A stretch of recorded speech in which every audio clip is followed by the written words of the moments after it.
राम राम मंडळी. साडी कुठली घालू यासाठी साड्या निवडत निवडत मी आहे आणि नवऱ्याच्या माहेरी आणि माझ्या सासरी जायचं म्हणून त्यांची वेगळीच तयारी चाललेली आहे. काय न्यायचं काय करायचं. आता मी ह्याला ब्लर केलेलं आहे कारण घरात खूप सारा पसारा आहे म्हणून मी ब्लर केलेला आहे, बाकी काही नाहीये. चला, रामकृष्णारी मंडळी, मी विद्या देशपांडे तुमचं स्वागत करते माझ्या अजून एका नवीन व्लॉगमध्ये.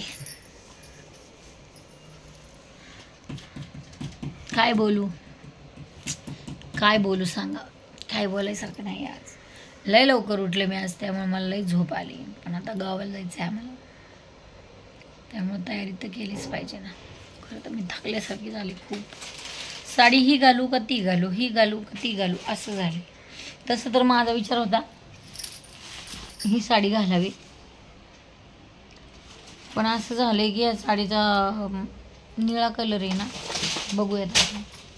मला पण वाटतं हीच घालावी. 2 वर्ष झालं घातलीच नाही हिला, म्हणून हीच घालावी. तुमची चालली आवरावरी. आता मला लय झोप आली.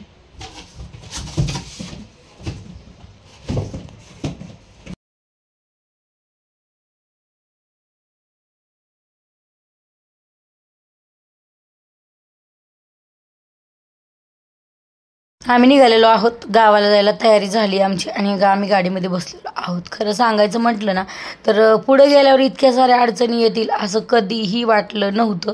पण हे जे 2 दिवस आहेत ना, खूप म्हणजे खूप, 2 काय 3 दिवस खूप म्हणजे खूप भंगार गेले आमच्यासाठी. अजिबात म्हणजे अजिबात चांगले गेलेले नाहीत. कुणाची नजर लागली काहीच कळलं नाही.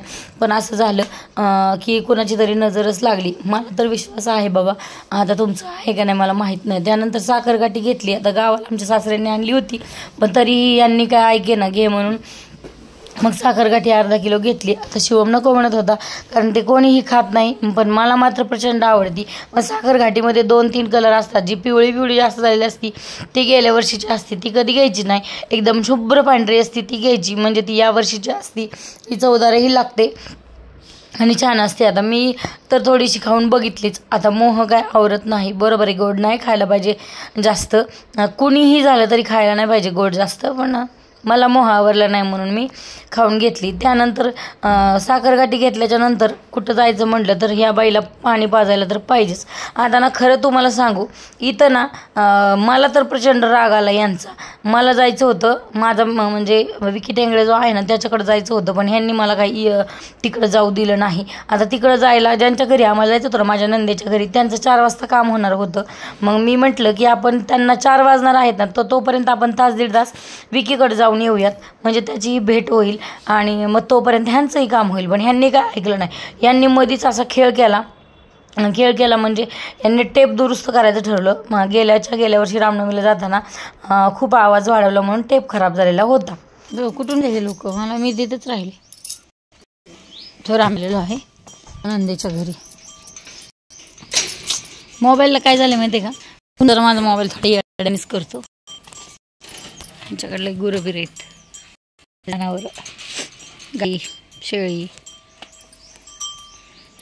नंदेला पण माझी टिकली पडली आत्ताच.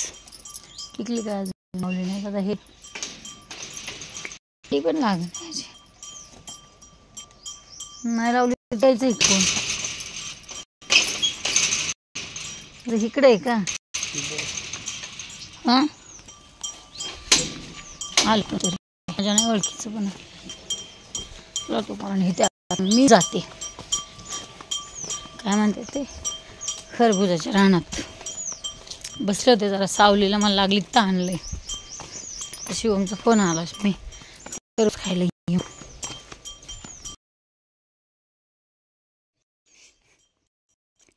चिकू बी दिसला होता. आंबा इथं आणि ही डाळिंबाची बाग आहे, घास पण आहे.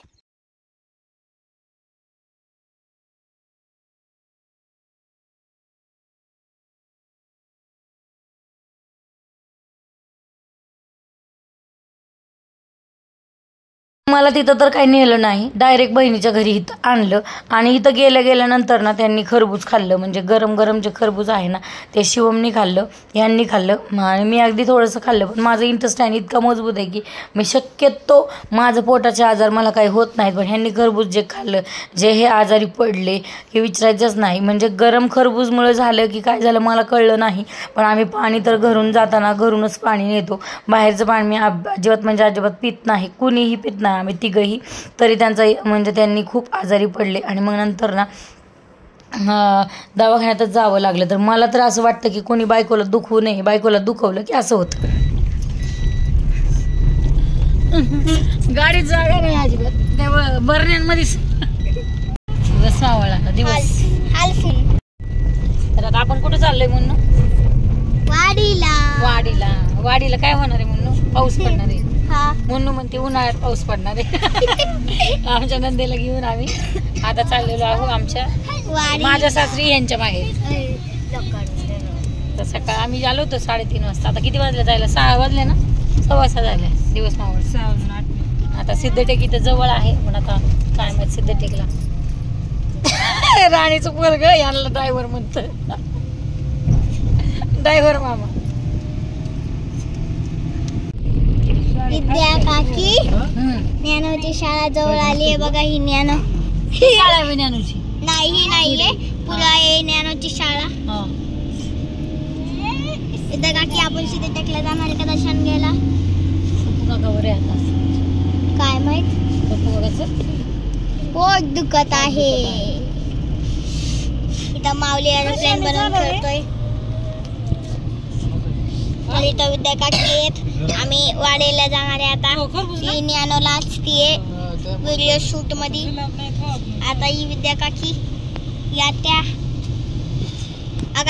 दादा. चला बाय.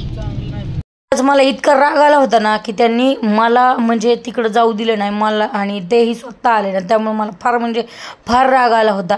आणि मग नंतर इतकं ते आजारी जाम झाले की त्यांना दवाखान्यात न्यावंच लागलं आम्हाला. मग इथं जवळच देऊळगावलाच तिथं दवाखान्यात नेलं. हे डॉक्टर ओळखीचे आहेत, म्हणजे माझी भाऊजाई इथली आहे, भाऊजाईचं माहेर. अगदी या डॉक्टरांचं आणि यांचं घरचं रिलेशन असल्यासारखं आहे. मग त्यांच्याकडे जाऊन ह्यांना सलाईन तर नाही लावलं, पण इंजेक्शन घेतलं, गोळ्या घेतल्या. नंतर मग आमचे चांगल्या फॅमिलीमध्ये जर ज्या पाहुण्यांमध्ये बोलणारी लोक जर असतील ना, तर ही लोक आहेत आमच्या चांगल्या फॅमिलीमध्ये. मग गेल्याच्या नंतर आम्ही आईस्क्रीम वगैरे खाल्लं आणि संध्याकाळी फार उशिराने आम्ही घरी पोचलो. त्यावेळेला काही लाईट नव्हती, सासूबाईंनी स्वयंपाक वगैरे करून ठेवलेला होता. गेल्यावर हातपाय धुतले आणि इतकं छान जेवण केलं ना. सासरी गेल्यावर मित्र म्हणते आमच्या माहेरी पण गेल्यावर इतकं जेवावं असं वाटत नाही, इतकं माझ्या सासूबाईंच्या हाताला चव आहे. म्हणजे त्या साधं सिंपलच करतात भाजी भाकरी, पण त्याला इतकी चव लागते ना. सासरी गेल्यावर सारखी भूक लागते. त्यावेळी डाएट काही तसला विचार करत नाही. तर मला तरी असं वाटतं की माझ्या नवऱ्याने मला तिकडं न नेता नाराज केलं, त्याची शिक्षा त्यांना अशी मिळाली. तुमचं काय मत आहे?